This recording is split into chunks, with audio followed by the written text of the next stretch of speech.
बहुत प्राचीन समय की बात है, जब असुरों के अत्याचारों से देवता भी दुखी थे। उसी समय ब्रह्मर्षि दधीचि ने अपने शरीर का त्याग कर इंद्र को वज्र बनाने के लिए अपनी हड्डियां दान कर दी। उनका त्याग स्वर्गलोक में प्रख्यात हुआ, परंतु पीछे रह गई उनकी गर्भवती पत्नी। जब उनके पतिरूप दीपक बुझ चुके थे, तभी शनिदेव की दृष्टि उनके गर्भ पर पड़ी। शनि की दृष्टि से भयभीत होकर उन्होंने अपने गर्भस्थ शिशु को एक पीपल के वृक्ष के नीचे छोड़ दिया और वहीं से जन्म हुआ भगवान शिव के पिप्पलाद अवतार का। वह बालक असाधारण था, शांत, परंतु तप की अग्नि जैसा तेजवान। पीपल वृक्ष के नीचे जन्म लेने के कारण उनका नाम पड़ा पिप्पलाद।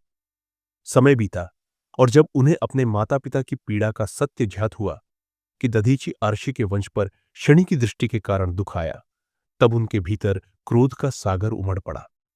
उन्होंने अपने तप से भयंकर शक्ति अर्जित की और शनि को श्राप देते हुए कहा, हे शनि, तुम निर्दोषों को पीड़ा देते हो, इसलिए मैं तुम्हें नष्ट कर दूंगा। शनिदेव भयभीत होकर भगवान शिव की शरण में पहुंचे।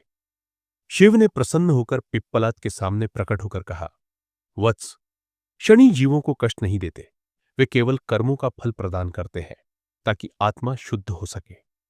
उन शब्दों को सुनकर पिप्पलाद के हृदय में करुणा उमड़ पड़ी।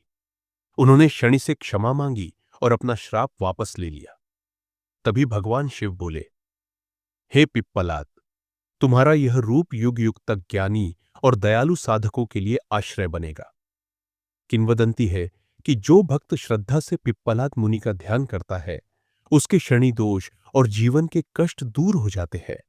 उनका जीवन यही सिखाता है, शक्ति तभी पूजनीय है जब उसके भीतर करुणा बसती है।